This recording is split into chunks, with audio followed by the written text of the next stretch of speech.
Bamako a abrité du 9 au 11 janvier 2020 la première édition du Salon international de la santé Kenya Expo dédié aux acteurs et partenaires du secteur de la santé. Cet espace ouvert pour les professionnels a permis d'échanger d'une part avec la population sur l'innovation technologique et d'autre part avec les acteurs de la santé venant du Mali et de la sous-région. Durant 3 jours, des panels et ateliers de formation ont été organisés à l'intention des acteurs de la santé.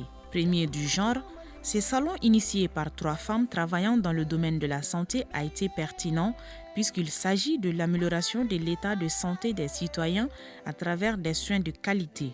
L'objectif, c'est de réunir les professionnels de la santé, qu'ils viennent parler de tout ce qui concerne l'évolution de la science, la thérapeutique, l'information, les innovations technologiques, tout pour que la santé soit au cœur des débats et que la population soit allégée et soulagée rapidement. Les attentes, c'était d'abord une mobilisation de tous les secteurs, les pharmaciens, les chirurgiens, les médecins, les sages-femmes, que tout le monde se retrouve, puisque ce n'était pas évident que chacun se retrouve sur un plateau. Les thématiques ont été dégagées. Ensuite, nous avons commencé les débats. À la fin, il y aura des résolutions que chacun de son côté commencera à appliquer. Dans l'avenir, comme c'est un plateau d'échange dans l'avenir, nous allons avoir d'autres thèmes concernant la vie politique, la vie sanitaire dans les grandes villes, en campagne, dans les officines, la relation entre médecins, pharmaciens, la relation entre d'autres professionnels. Donc, on aura d'autres thématiques dont nous viendrons parler. C'est une plateforme où nous nous formons, où nous apprenons. Donc, il faut se mettre pour faire des informations pour pouvoir mieux donner. Donc, je pense que même dans ce sens, on peut dire qu'elle apportera du bien à nos populations, car elle nous permettra de bien nous former et d'aborder les problèmes de santé en face. C'est une initiative sanitaire et donne l'occasion à nous professionnels de nous retrouver, d'échanger et de voir les nouvelles innovations qui se font dans notre secteur. Le ministère de tutelle réitère son encouragement et son soutien à l'initiative et invite les autres du secteur à emboîter le pas à ces personnes pour que de telles actions soient pérennisées. J'exhorte les conférenciers et les participants au débat, courtois, mais francs, afin que les recommandations et résolutions qui en seront issues puissent servir à la promotion de la santé et du bien-être des populations. J'ose espérer que les connaissances et les informations acquises au cours de ces 3 jours seront partagées avec les autres acteurs qui n'ont pas eu la chance d'être présents à cette rencontre. J'invite les organisateurs de Kenya Expo Bamako 2020 à pérenniser l'événement dans les années à venir et les rassure de la disponibilité et de l'accompagnement du ministère de la Santé et des Affaires sociales. Des spécialistes venus du Sénégal, de la Côte d'Ivoire, du Burkina Faso et de la France ont partagé avec leurs homologues maliens des expériences très pointues sur la santé. Je voudrais, au nom de tous les pharmaciens de Côte d'Ivoire, dire sincèrement merci à l'Ordre des pharmaciens du Mali, mais aussi merci et bravo, félicitations à tout le comité d'organisation de Kenya Expo, à tous les professionnels de la pharmacie de se retrouver pour échanger véritablement autour de grandes questions qui concernent la profession. C'est une initiative à encourager. Je sais qu'elle a sa première édition au niveau international. En tout cas, au niveau de la Côte d'Ivoire, nous sommes pratiquement disposés à l'accompagner chaque fois, chaque année, lorsqu'elle va organiser cet événement. Je suis très content d'être là, je suis très heureux. Tout se passe bien et bravo. Les thèmes sont d'une importance capitale. Ceux qui en débattent sont d'un très haut niveau. Le déroulement est fantastique et tout se passe bien. Je pense que des thématiques d'actualité ont été développées pour permettre une meilleure prise en charge des préoccupations, des besoins de santé. Je profite de l'occasion pour féliciter les organisateurs, mais également préciser une mention particulière au président du Conseil national de l'Ordre des pharmaciens du Mali pour nous avoir donné l'opportunité d'assister et de participer à ce salon-là. Au cours de ce salon, des panels et ateliers de formation ont été initiés à l'endroit des pharmaciens sur la nutrition et l'émergence des maladies chroniques non transmissibles. Aujourd'hui, il faut rappeler que ces maladies, dites maladies chroniques non transmissibles, qui sont le diabète, les maladies cardiovasculaires, l'obésité, représentent 71% des décès dans le monde, avec plus de 41 millions de personnes. Et nos pays ne sont pas en marge de cette forte croissance de ces maladies émergentes. L'OMS reconnaît que 80% des gens qui vont souffrir de ces maladies vont se retrouver dans nos pays à revenus faibles et intermédiaires. Sincèrement, je trouve que c'est très bien et vivement une prochaine édition. Et j'ai été très heureux d'être invité et de faire partie du groupe des exposants. Kenea Expo a regroupé des centaines de médecins et de pharmaciens des secteurs publics et privés qui ont fait ressortir à travers des débats des problèmes communs ou spécifiques. Grâce aux expériences des uns et des autres, des solutions adéquates ont vu le jour.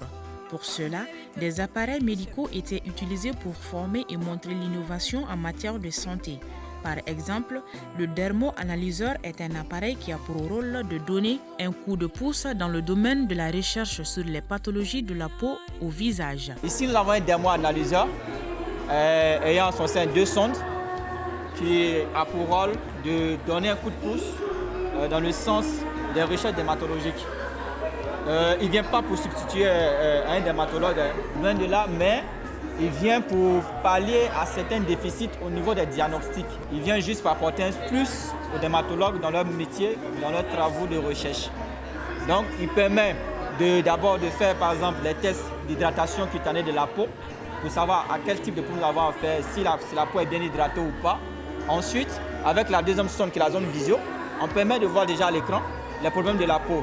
Qu'est-ce que la desmoisson, les sébums, les rides et les ridules. Il vient vraiment, c'est pour juste pallier à quelques méfaits des diagnostics de nos dermatologues, mais pas pour les remplacer. On veut vraiment que nos dermatologues travaillent avec et nous voulons les accompagner dans ce sens-là. Technologie pour technologie, Nazunki Global Medical Network est un service d'assistance médicale créé en 2000 pour venir en aide aux Africains dans leur choix de meilleurs médecins spécialistes basés en Europe.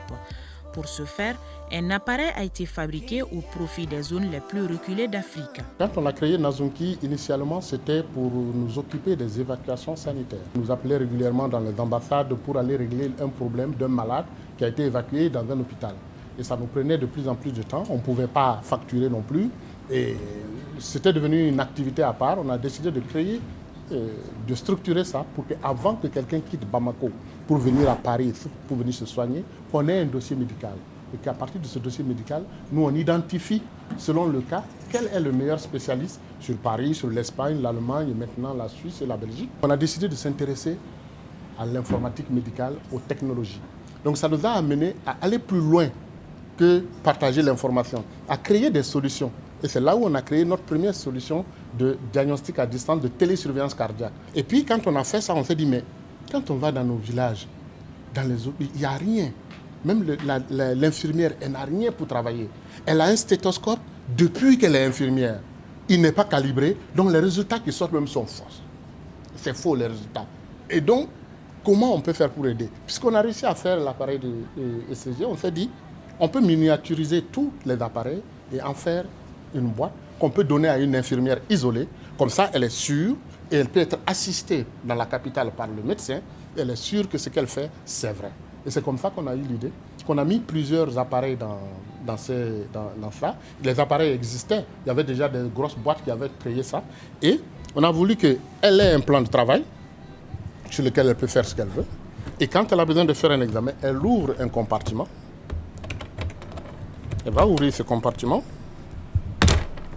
comme ça, et elle a tous les appareils de diagnostic. Kenea Expo a également été une plateforme de partage d'expériences en matière de politique sanitaire. Pour cette première édition, 24 stands avec diverses prestations de services étaient au rendez-vous. Je suis là pour faire connaître mes produits, élargir ma liste de clientèle. L'objectif de notre présence à ce salon Kenea Expo, c'est vraiment essayer de toucher le grand public, leur montrer notre savoir-faire, notre savoir-être. Nous sommes une ONG qui s'occupe surtout de la planification familiale, tout ce qui concerne la santé mère-enfant. Nous avons des produits de contraception, la prévention des IST avec les préservatifs KISS. Et nous avons des pilules de lendemain, des DI. Pour les participants, ce salon a été un cadre idéal pour les spécialistes et les usagers des domaines de la santé. Quand on dit Kenea, en tant que pharmacien, je suis concerné. Voilà ma raison un peu au salon aujourd'hui pour venir découvrir tout ce qui se passe en matière de Kenea au Mali Ce Kenya Expo non seulement recoupe la médecine moderne, la médecine traditionnelle et toutes sortes de médecines.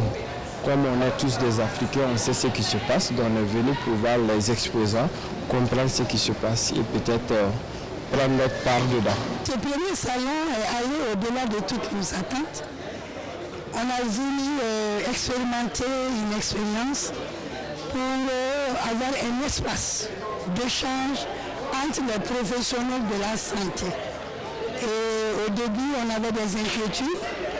On avait même dit qu'il ne fallait pas faire beaucoup de sciences, mais dans la pratique, nous avons compris que les professionnels de la santé, pharmaciens, médecins, biologistes, psychologues, sociologues et tous ceux qui sont les partenaires des pharmaciens et des médecins qui interviennent avec les offres de services, avec des produits pour un bien-être et pour la santé, avec soif de savoir. Donc ce premier salon, pour nous, a été un grand espace d'échange, de mutualisation, a été un espace de formation, de renforcement des capacités.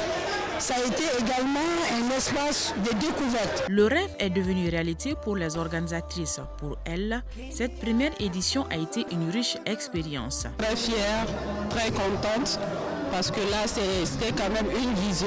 Et la vision, je peux dire qu'elle est en marche. Voilà, avec ce premier salon, l'ouverture est faite, Kenya Expo est née.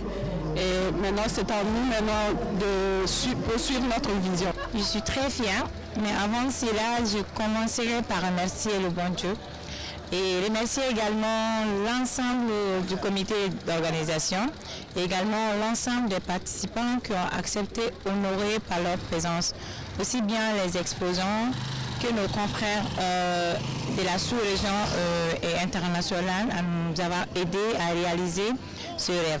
Les objectifs ont été atteints. Nous avons reçu les médecins, nous avons reçu les chirurgiens dentistes, nous avons reçu les infirmiers d'État, nous avons reçu les sages-femmes, nous avons reçu les pharmaciens, ils étaient tous là. Pendant 3 jours, nous avons débattu de sujets concernant la profession, donc la santé et le bien-être des malades.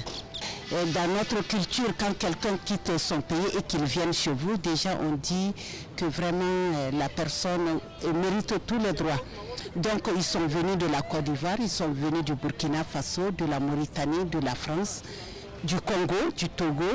Vraiment, nous les remercions de leur amitié, de leur estime. Cette première édition a drainé plus de 500 personnes, signe d'un grand engouement de la part du monde de la santé.